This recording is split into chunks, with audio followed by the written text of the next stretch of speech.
grande amor nos tem concedido o Pai, que fôssemos chamados filhos de Deus. Eu e você temos que responder para nós mesmos: que farei de Jesus? Chamado livro de Testemunhos, volume 9, página 189, diz assim: se nos humilhássemos perante o Senhor e fôssemos bondosos, o mexeriqueiro descobre o segredo. Deus dá e Deus cobra, mas Deus não cobra nada que Ele não deu antes.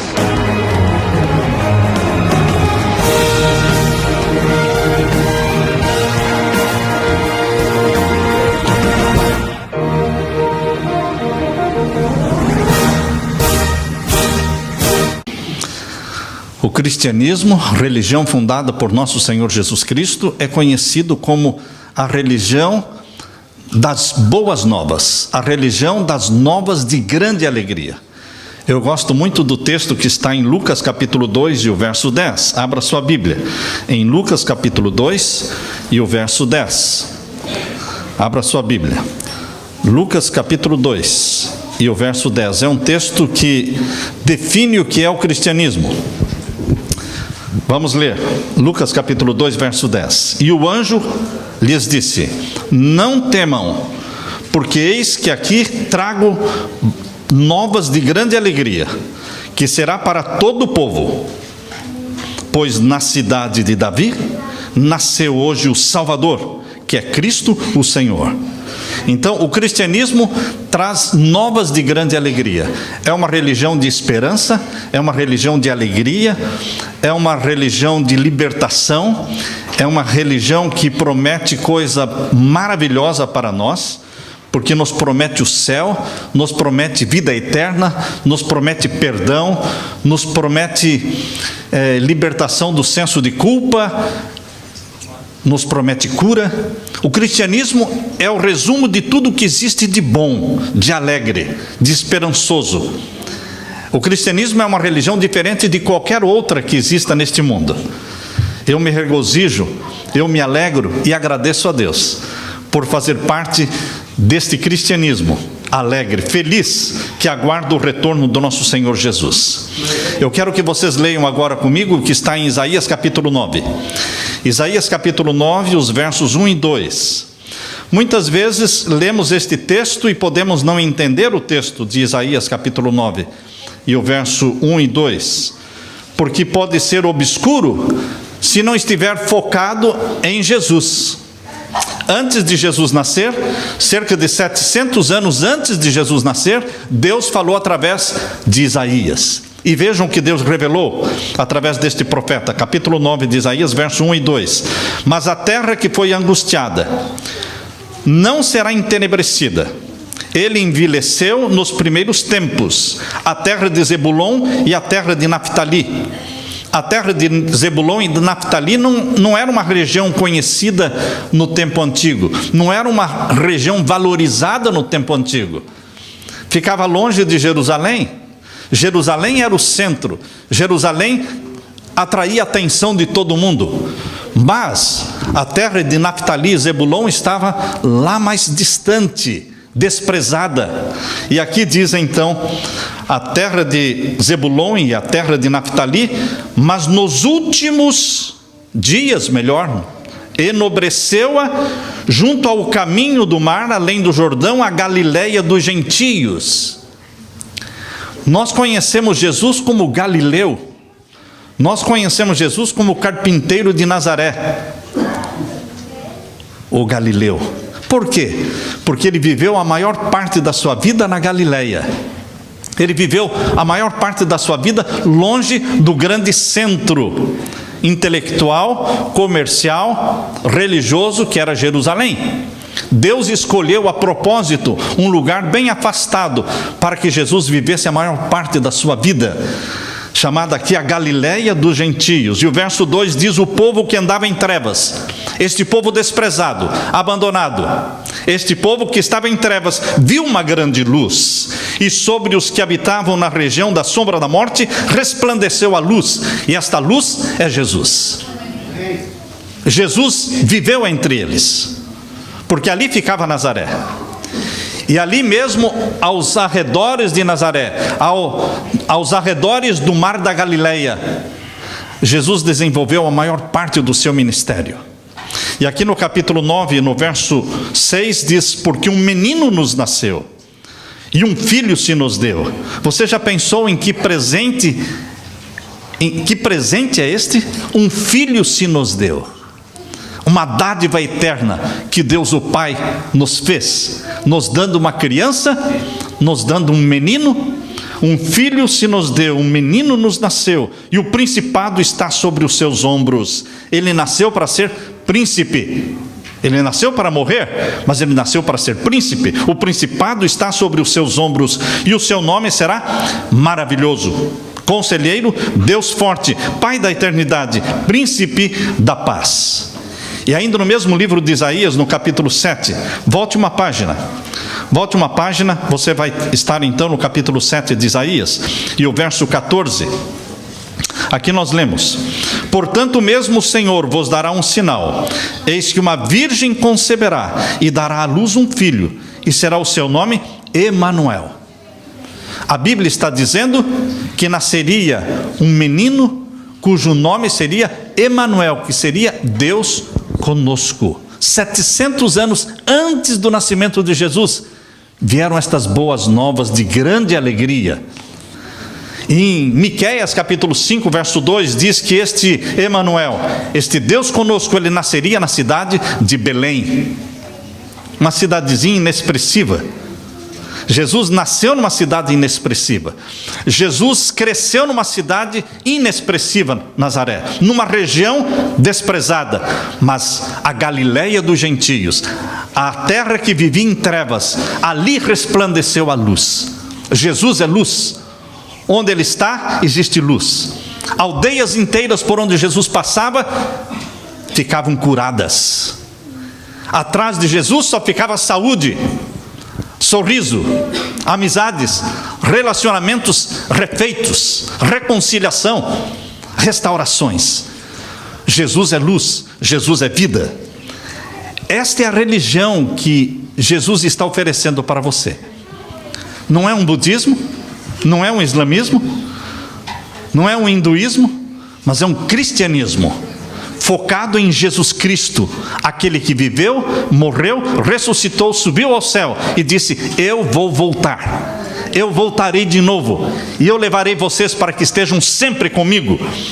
Queridos, o brilho da glória de Deus pode ser visto na face de Jesus. A face de Jesus é o único rosto de Deus que nós conhecemos. Ninguém jamais viu o Pai, ninguém jamais viu o Espírito Santo, mas nós vimos a face de Jesus. Queridos, o rosto de Jesus é o sorriso de Deus para a humanidade. Desde os dias da eternidade, o Senhor Jesus era um com o Pai, era a imagem de Deus, a imagem da sua grandeza e majestade, o resplendor da sua glória. E em João capítulo 1, verso 1, abra a sua Bíblia. João capítulo 1 e o verso 1. O Evangelho de João, capítulo 1 e o verso 1. Aqui nós lemos: no princípio era o Verbo, e o Verbo estava com Deus, e o Verbo era Deus. Quando fala no princípio, está falando naquele princípio, lá de Gênesis capítulo 1, verso 1. Lembram de Gênesis capítulo 1, verso 1? No princípio, Deus criou os céus e a terra. E João aqui está dizendo, no princípio, lá naquele tempo, quando não existia nenhum ser humano, antes dos nossos pais serem criados, no princípio, antes de começar a contagem do tempo, porque a contagem do tempo começou com o primeiro dia da semana da criação, nós estamos falando antes do primeiro dia da criação. O primeiro dia da criação está lá no capítulo 1, verso 3, não é? De Gênesis, onde Deus disse: foi a tarde e a manhã do primeiro dia. Não, aqui está falando antes de começar a contagem do tempo, no princípio. Diz aqui o capítulo 1 de João, verso 1, no princípio, o Verbo era o Verbo, né? E o Verbo estava com Deus, e o Verbo era Deus. Ele é Deus. E quem é esse Verbo? Verso 14, e o Verbo se fez carne. Então o Verbo, que estava no princípio de todas as coisas, junto com o Pai, Ele é Jesus, porque o Verbo se fez carne e habitou entre nós. O único Deus que se fez carne é Jesus. O único Deus que habitou entre nós é Jesus. Vimos a sua glória, como a glória do unigênito do Pai. Ele veio para mostrar a glória do Pai, porque o rosto do Pai nunca jamais foi visto. Mas o Filho revelou a glória do Pai, cheio de graça e de verdade. Meus queridos, para manifestar a glória do Pai, foi que o Filho veio ao mundo. Naquela região em que existiam trevas, resplandeceu a luz. Veio para ser Emanuel, Deus com você, Deus conosco, Deus comigo. Você anda tendo Deus com você. Você anda tendo Jesus com você. É um Deus presente. Quando você se ajoelha e ora, você não está falando sozinho, você sente a presença divina. No silêncio, na quietude, na presença de Deus, adorando-o, louvando-o, você sente a presença divina. Emanuel. Ele veio habitar conosco, veio revelar o Pai aos seres humanos e veio revelar Deus aos anjos. Nem os anjos compreendiam bem o caráter de Deus. Assim como os anjos também não entendiam bem o caráter de Satanás, ficaram na dúvida, quem tem a razão, quem está certo, quem está errado. Embora os anjos tenham ficado do lado de Deus, 2/3 dos anjos ao lado de Deus, mesmo assim eles tinham dúvidas quanto ao caráter de Satanás, dúvidas quanto ao caráter de Deus, porque surgiram acusações contra Deus. Então, quando Jesus nasceu da bendita Virgem Maria, ele veio não somente revelar o caráter e a glória do Deus Pai aos seres humanos, mas veio também para revelar o caráter de Deus aos anjos, aos mundos não caídos, para que eles conhecessem melhor quem é Deus, quem é o Eterno, quem é o Eu Sou. Os anjos e os homens precisavam desta revelação perfeita, porque Jesus é uma revelação perfeita. Jesus é a palavra de Deus, o pensamento de Deus que se tornou audível na oração que Jesus fez em João capítulo 17. Abra sua Bíblia agora em João capítulo 17. Este capítulo de João, capítulo 17, é a oração do nosso Senhor Jesus. É uma longa oração. Ele diz aqui, nesta oração, capítulo 17, verso 4: eu te glorifiquei na terra. Por que é que Jesus veio?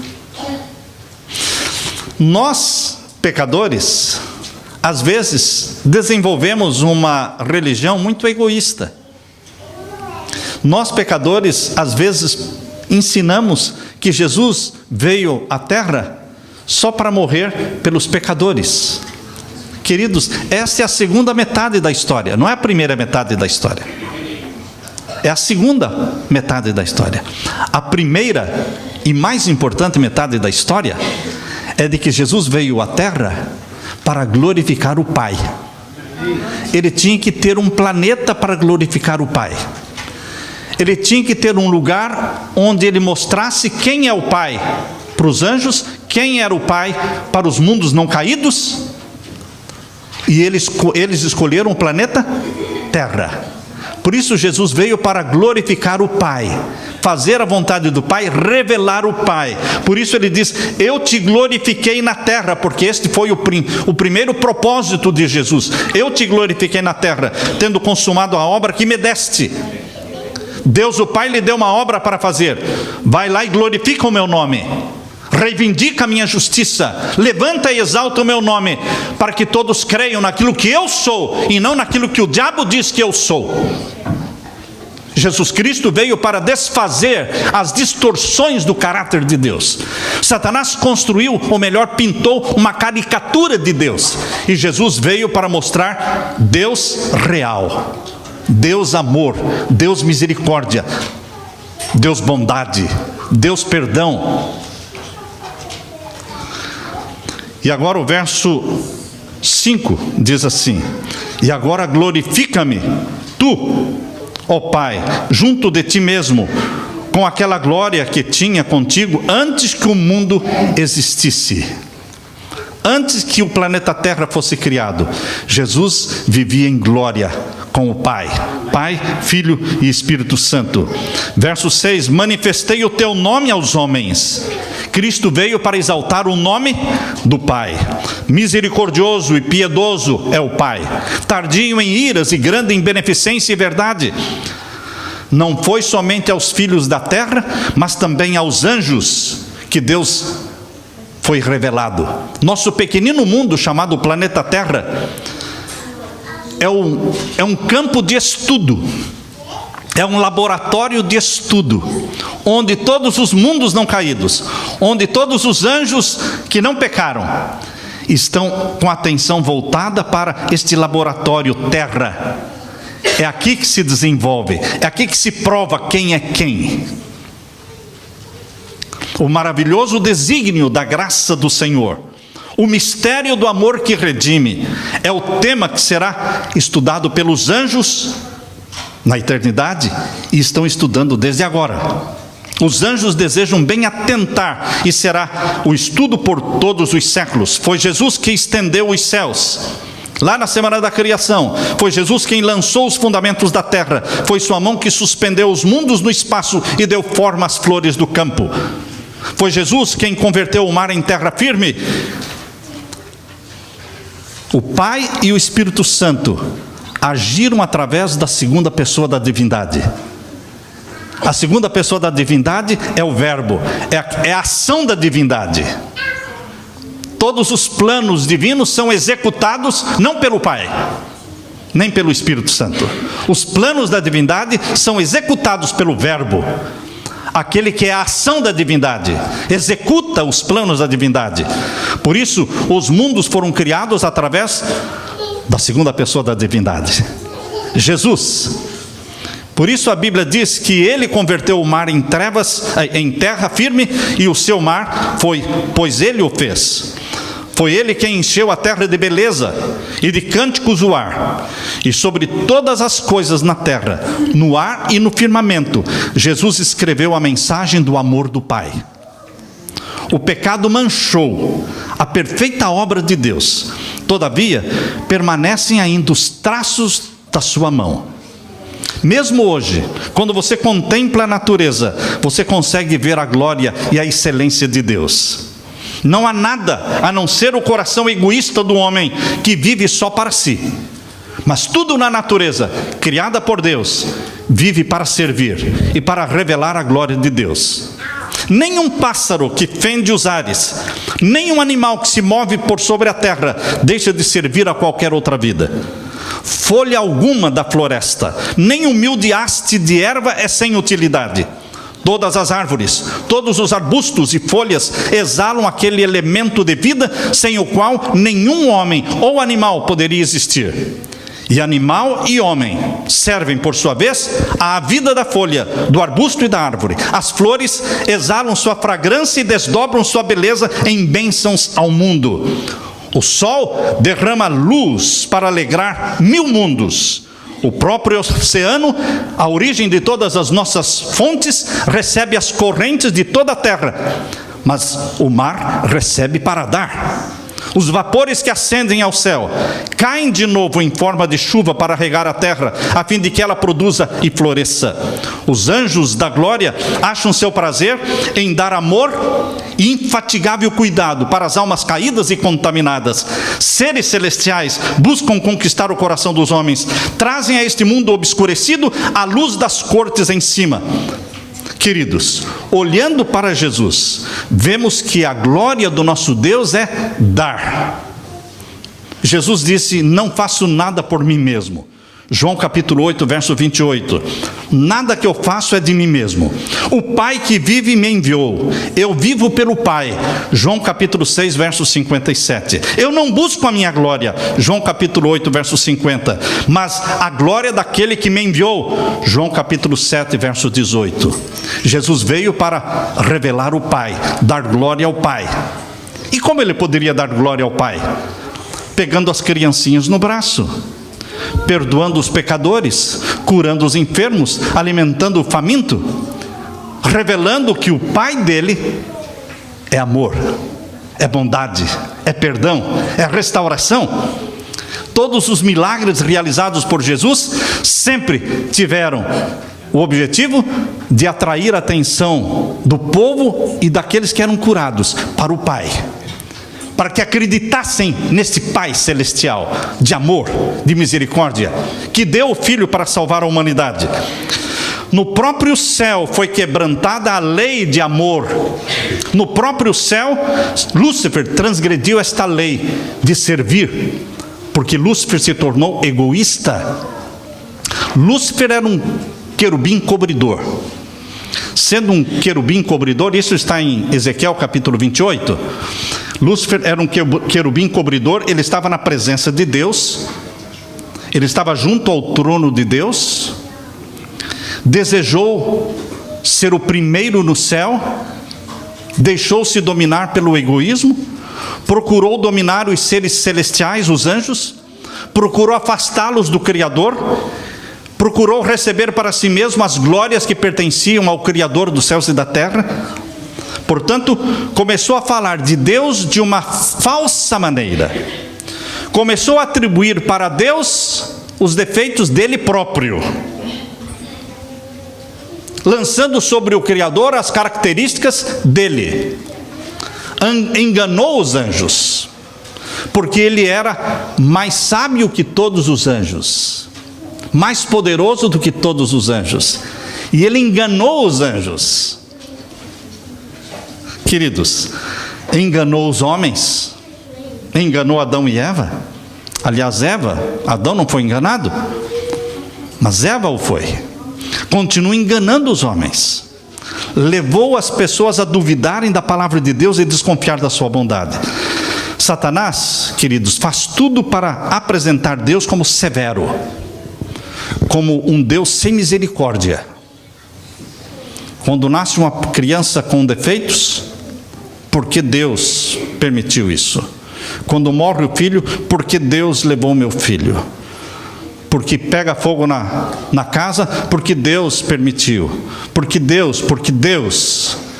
Satanás lança sobre Deus as culpas que são dele, e nós ajudamos Satanás acusando Deus.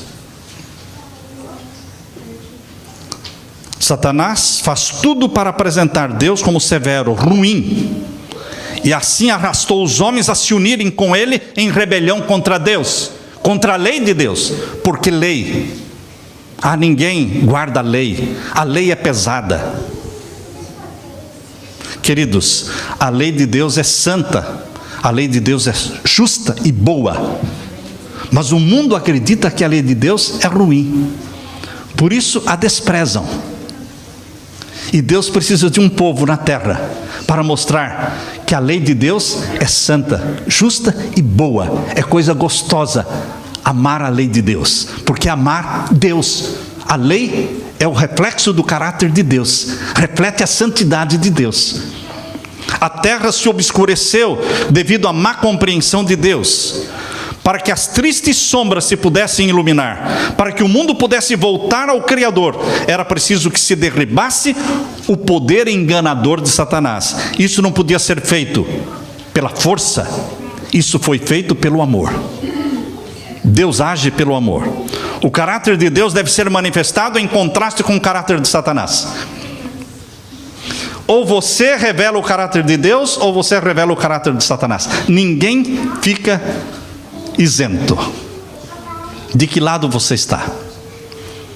Caráter de quem você está revelando? Quando você fala com as pessoas, quando você age dentro de casa ou no trabalho, quando você se comporta desta ou daquela forma, você está revelando o caráter de quem? Porque só existem dois tipos de caráter: o caráter de Deus e o caráter de Satanás.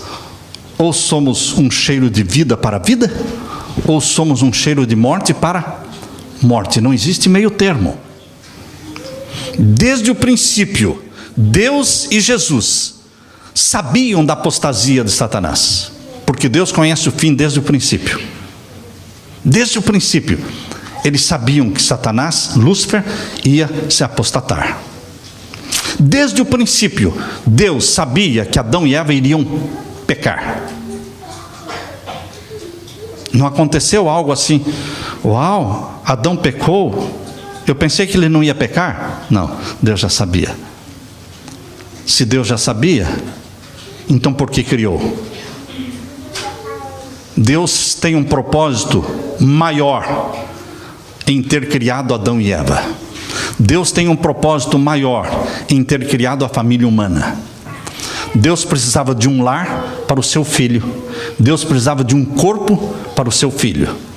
E o lar para o Filho de Deus foi escolhido ser o planeta Terra. E o corpo do Filho de Deus foi escolhido ser o corpo humano.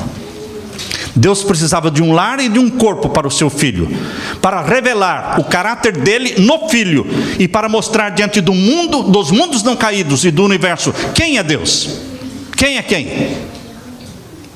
Hoje, meu querido irmão, Deus está sendo revelado ao mundo inteiro pelo caráter que Jesus revelou na terra. Hoje Deus está sendo revelado no mundo inteiro pelo caráter de um Daniel, de um José, de um João Batista, de uma Esther. O caráter seu está revelando Deus ao mundo. Ou talvez não esteja revelando Deus ao mundo. Lúcifer foi caracterizado pelo orgulho. Eu subirei. Lúcifer capítulo diz, ali diz em Isaías 14:13. Lúcifer fala em Isaías 14:13. Eu subirei ao céu, acima das estrelas de Deus, exaltarei o meu trono. E no verso 14 ele diz: eu serei semelhante ao Altíssimo. Eu. Quando Jesus veio à terra, ele dizia: o meu Pai é quem faz toda a obra. O meu Pai é que me guia. Eu vim para revelar a glória do meu Pai. Jesus escondeu o eu para exaltar o Pai. Humildade em Jesus, orgulho e egoísmo em Satanás. O que é que nós revelamos na nossa vida? Eu faço isso, eu vou ali, eu vou lá, eu compro, eu farei isso. Você está agindo como Satanás. Porque Jesus não falava eu faço, eu vou, eu posso. Jesus dizia: Pai, a tua vontade é a minha comida, a tua vontade é a minha bebida. O que queres que eu faça? O que queres que eu faça? A obra que eu faço é o Pai fazendo em mim. Queridos, Cristo, sendo em forma de Deus, se tornou homem. Enquanto que Lúcifer, sendo anjo, queria se tomar a forma divina. Vejam o oposto. Sendo anjo, queria ser Deus. O outro, sendo Deus, se tornou homem. E pior, além de se tornar homem, assumiu a morte de cruz, a pior de todas. Fazendo-se semelhante aos homens, morreu com um sacrifício voluntário. Jesus bem poderia ter permanecido ao lado do Pai, poderia haver retido a glória do céu e as homenagens dos anjos, mas Jesus preferiu entregar o cetro nas mãos do Pai e descer do trono do universo para a terra, trazendo luz para os entenebrecidos e vida aos que estavam a perecer. Cerca de 2000 anos atrás, ouviu-se no céu uma voz misteriosa dizendo: eis aqui venho, sacrifício e oferta não quiseste, mas corpo me preparaste. Deus o Pai preparou um corpo para o seu filho, o mesmo corpo de Adão. Por isso ele é chamado o segundo Adão, o último Adão. Só que esse corpo que Jesus assumiu já era um corpo sofrido por 4000 anos de pecado. Mas ele era puro, sem pecado, nasceu santo.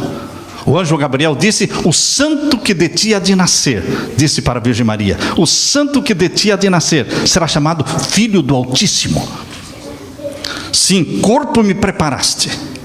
Houvesse aparecido com a glória que possuía com o Pai, todos os seres humanos teriam morrido. Para que pudéssemos contemplar Jesus e não sermos destruídos, ele assumiu a forma humana. A divindade de Jesus ocultou-se na humanidade, e a glória invisível ocultou-se na visível forma humana. Esse grande propósito havia sido apresentado em tipos e símbolos. Lembram-se Moisés no deserto, a sarça ardente?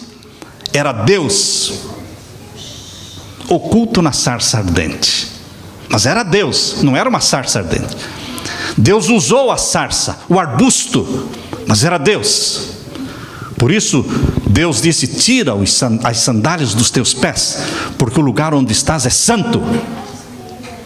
Naquele momento, o arbusto deixou de ser um simples arbusto e se tornou a presença de Deus.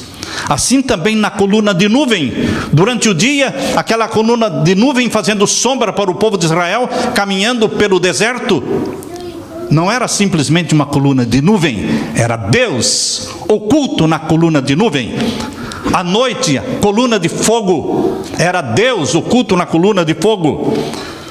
Aos olhos humanos, Cristo assumiu um corpo abatido, semelhante aos homens, mas era Deus em carne. Aos olhos humanos, Jesus não possuía beleza. Isaías capítulo 53, verso 2 diz que, olhando para ele, nenhuma beleza víamos para que o desejássemos, mas a sua glória estava encoberta, sua grandeza e majestade estavam ocultas, para que pudesse atrair para si os tentados e os sofredores. Lá no deserto, Deus ordenou a Moisés acerca de Israel: me farão um santuário. Êxodo capítulo 25, verso 8. Me farão um santuário para que eu possa habitar no meio deles. Deus sempre quis habitar no meio do seu povo. Deus continua querendo habitar com o seu povo. Jesus Cristo, ao nascer da Virgem Maria, foi como que um tabernáculo na terra, abrigando a divindade. Assim como Shekinah estava lá no Santíssimo do Santuário Terrestre, mas as pessoas não podiam entrar lá e ver o Shekinah, a glória de Deus, porque morreriam. Assim, Deus, em sua glória, ocultou-se na forma humana, chamada Jesus. E Ele viveu entre nós. E nós vimos a glória de Deus no caráter de Jesus. Jesus, ao nascer aqui, estabeleceu um tabernáculo no meio do nosso acampamento humano. Jesus, ao nascer aqui, estendeu uma tenda ao lado dos homens, para que pudesse viver entre os homens e tornar-se familiar a nós. O Verbo se fez carne e vimos a sua glória, a glória como do unigênito do Pai. João 1,14. Desde que Jesus veio habitar entre nós, sabemos que Deus está relacionado com as nossas provações, com as nossas dificuldades. Satanás apresenta a divina lei do amor como uma lei de egoísmo. Declara que nos é impossível obedecer os mandamentos de Deus. Porém, Jesus veio e mostrou que é possível e que a lei de Deus é boa. Convinha em que Jesus em tudo fosse semelhante aos irmãos. Hebreus 2,17. Ele se tornou semelhante aos seus irmãos. Queridos, se tivéssemos que sofrer qualquer coisa que Cristo não sofreu, Satanás havia de apresentar o poder de Deus como nos sendo insuficiente. Por isso a Bíblia diz em Hebreus capítulo 4, verso 15: Jesus, como nós, em tudo foi tentado, sofreu toda a provação a que estamos sujeitos, não exerceu o poder divino para benefício próprio, enfrentou a tentação e venceu-a no poder que Deus lhe deu. Era guiado pelo Espírito Santo. Não lia os pensamentos, mas sabia o que as pessoas estavam pensando, porque o Espírito Santo dizia para ele. Não se beneficiava dos poderes divinos próprios, mas viveu na dependência do Pai, dependendo da oração para ter poder, dependendo de estudar a Bíblia para conhecer a palavra de Deus. Viveu como nós temos que viver, na dependência de Deus. Jesus disse em Salmos 40, verso 8: deleito-me em fazer a tua vontade, ó Deus meu. A tua lei está dentro do meu coração. Andava fazendo bem, curando todos os filhos aflitos do diabo, patenteava diante dos homens o caráter da lei de Deus. A vida de Jesus testifica de que nós somos preciosos aos olhos de Deus. Pela humanidade de Jesus, ele está ligado à família humana. Pela divindade de Jesus, ele está ligado e firmado no trono de Deus. Como filho do homem, deu-nos um exemplo de obediência, e como filho de Deus, nos dá poder para obedecer. Foi Jesus que do Monte Horebe falou para Moisés: eu sou o que sou. Foi Jesus? Sim, foi Jesus pré-encarnado. Jesus, Deus o Filho, foi quem desceu no Monte Sinai, falou com Moisés, escreveu os 10 mandamentos. Não foi o Pai, não foi o Espírito Santo. Toda a comunicação entre o céu e a terra sempre é e sempre será através do Filho, o nosso irmão, o nosso Salvador. Por isso, no Monte Sinai, Jesus apareceu para Moisés e disse: eu sou o que sou. E assim dirás aos filhos de Israel: o eu sou me enviou a vós. Êxodo capítulo 3, verso 14. Assim, quando ele veio semelhante aos homens, andando entre os homens, Jesus costumava dizer: eu sou o bom pastor. Vocês já leram lá em João 10:11, eu sou o bom pastor. Leram também em João 6:51, eu sou o pão vivo. E também em João 14:6, eu sou o caminho, a verdade e a vida. Eu sou. O eu sou é o eterno, é o YHWH, é o nome divino, YHWH. É o eu sou que falou com Moisés no Monte Sinai. Eu sou é a certeza da promessa. Sou eu, não temais, disse Jesus. É Deus conosco. Ele é a certeza da nossa libertação, irmãos. É a certeza do nosso perdão. Quando Deus deu o Filho, Ele tomou sobre si a humanidade, revelou um caráter exatamente oposto ao de Satanás. Ele foi ferido pelas nossas transgressões. Cristo foi tratado como nós merecíamos, para que pudéssemos ser tratados como Ele merece. Foi condenado pelos nossos pecados, nos quais não tinha participação, para que fôssemos justificados por sua justiça, na qual não tínhamos parte. Sofreu a morte que nos cabia, para que recebêssemos a vida que a Ele pertencia. Pelas suas pisaduras fomos sarados. Isaías 53:5. Era o objetivo de Satanás, irmãos, causar uma eterna separação entre Deus e o homem. Mas Jesus, ao nascer entre nós, corrigiu isso aí. E produziu uma eterna reconciliação entre Deus e o homem. Em Cristo, chegamos a ficar mais íntimos de Deus do que se nunca tivéssemos pecado. Vou repetir. Em Jesus Cristo, nos tornamos mais íntimos de Deus do que se nunca tivéssemos pecado. Amém. Quando Adão e Eva foram criados, ainda não existia o pecado. Mas Deus também não era homem. Mas hoje, a graça divina tornou Deus em homem. E tornou a família humana participante da natureza divina. É um relacionamento que não dá para entender. É a graça de Deus que fez isso. Ao tomar a nossa natureza, o Salvador ligou-se a você e a mim por laços que jamais se partirão. Não deu Deus o seu Filho para a raça humana somente por 33 anos. Não, Ele nos deu para sempre, para nos assegurar seu imutável conselho de paz. Deus deu seu Filho unigênito, a fim de que se tornasse membro da família humana, retendo para sempre a sua natureza humana. Quando Ele deixará de ter natureza humana? Nunca, jamais. Eternamente, Ele estará à cabeça da família humana, como segundo Adão. Qual é a certeza então de que Deus cumprirá a promessa de nos salvar? Certeza?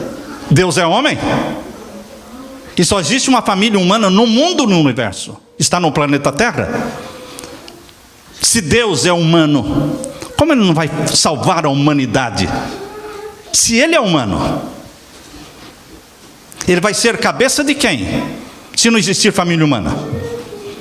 Queridos, Ele se tornou um de nós. Esse é o penhor, é a certeza. Um menino nos nasceu, um filho se nos deu.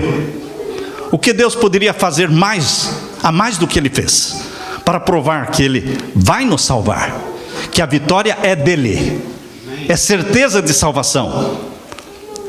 Mas você tem que aceitar Jesus como Salvador. Aquele que crer em mim, ainda que morra, eu ressuscitarei. Amém. Deus amou o mundo que deu seu Filho, para que todo aquele que nele crê. Você tem que crer no Filho de Deus e dedicar a sua vida a Ele. É o Filho do homem que partilha do trono do universo. É o meu irmão que está sentado junto ao Pai. Não é qualquer outro, não é um anjo, não, é o meu irmão. Isto me dá certeza de que eu vou com Ele. Eu vou partilhar com Ele, ser co-herdeiro com Ele. É o Filho do homem cujo nome será maravilhoso, Conselheiro, Deus forte, Pai da eternidade, Príncipe da paz. Isso não é título de um anjo, é título do meu irmão mais velho. É o Filho do homem que se chama o Eu Sou. É o Filho do homem que é o árbitro entre Deus e a humanidade. É o Filho do homem que é chamado de santo, inocente, imaculado, separado dos pecadores, e não se envergonhe de nos chamar de irmãos. Hebreus 2:11. Em Jesus, o Filho do homem, que também é o Filho de Deus, estão ligadas as duas famílias, a do céu e a da terra. Jesus é o nosso irmão glorificado. O céu se acha abrigado na humanidade e está envolvida no seio do infinito amor. Queridos, a rebelião não vai se levantar a segunda vez. Jesus venceu. Eu quero dizer para vocês que Jesus não vai vencer. Jesus venceu. A cabeça da serpente está esmagada. Às vezes damos a impressão de que a salvação está pendente. Às vezes damos a impressão de que Satanás está ganhando alguma coisa. Satanás não ganha nada. E Deus não perde nada. Porque Deus é Deus. Ele deu a sua vida, mas tornou a tomá-la. Eu dou a minha vida e torno a tomá-la. Eu morri, mas eu ressuscitei. Queridos, Satanás já foi derrotado. Nós temos que ficar do lado do vitorioso, que é Jesus. The winner one. O único vitorioso, o único vencedor. Ficarmos ao lado dele. É óbvio que se você ficar ao lado do perdedor, você será um perdedor. Mas não é sábio, não é inteligente ficar do lado do perdedor. Jesus diz: vinde a mim, vós todos que estáis cansados, oprimidos, sobrecarregados, cheios de pecados, de doenças, vinde a mim. Não fiquem onde estão, venham até mim, eu vos aliviarei, eu vos darei alívio. E aprendam de mim, que não sou egoísta, eu sou manso e humilde de coração. Queridos, a terra, o próprio campo que Satanás reclama como sendo seu, não será somente redimido do pecado. Não, o planeta Terra será muito mais do que redimido do pecado. O planeta Terra será exaltado acima de todos os outros planetas do universo. A família humana não será somente redimida do pecado. A família humana será exaltada acima de todos os outros seres criados por Deus no mundo e no universo. Nenhuma criatura de Deus, em nenhum outro mundo criado por Deus, pode se chamar filho e filha de Deus. Deus só tem uma ordem de filhos e filhas de Deus, e vivem no planeta Terra. Porque os únicos no universo gerados pelo Espírito Santo estão aqui. Jesus foi gerado pelo Espírito Santo, e você e eu fomos gerados pelo Espírito Santo.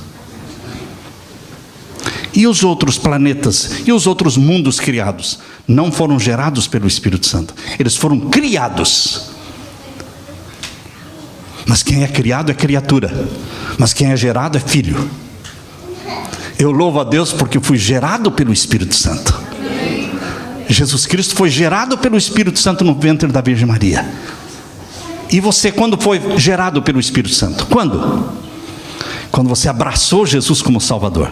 Ali o Espírito Santo começou a gerar em você uma natureza santa como aquela de Jesus. e você se torna filho de Deus, através dos séculos infindos. Enquanto os remidos estiverem andando na luz do Senhor, nós haveremos de louvá-lo por seu inefável dom, dizendo: bendito seja o Senhor, Emanuel, porque Deus habitou entre nós. Amém, irmãos? Amém. Novas de grande alegria. Isto é cristianismo. Boas novas. Que você se alegre, que você se regozije, que você viva feliz com as novas de grande alegria. Jesus é o Salvador. Amém? Amém. Deus seja louvado. Amém, Senhor.